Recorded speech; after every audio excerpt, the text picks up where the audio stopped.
Pernah terfikir bagaimana doktor boleh tahu apa yang berlaku di dalam badan kita tanpa sebarang pembedahan? Inilah peranan radiologi, teknologi imej perubatan yang menjadi tulang belakang kepada diagnosis awal dan rawatan tepat. Dengan X-ray, CT scan, MRI, ultrasound dan memogram, radiologi membolehkan pasukan perubatan melihat struktur dalaman tubuh secara jelas, membantu mengesan penyakit pada peringkat awal. Melalui X-ray, doktor dapat melihat keadaan tulang dan organ dalaman dengan cepat dan tepat.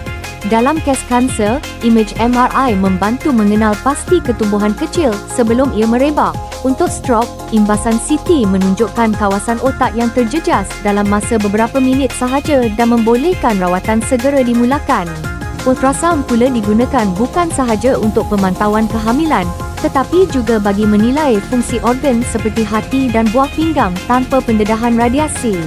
Manakala memogram berperanan besar dalam pengesanan awal kanser payudara dan meningkatkan peluang rawatan berjaya.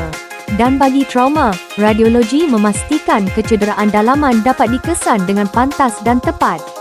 Radiologi bukan sekadar teknologi, ia adalah langkah pertama ke arah diagnosis awal dan rawatan berkesan.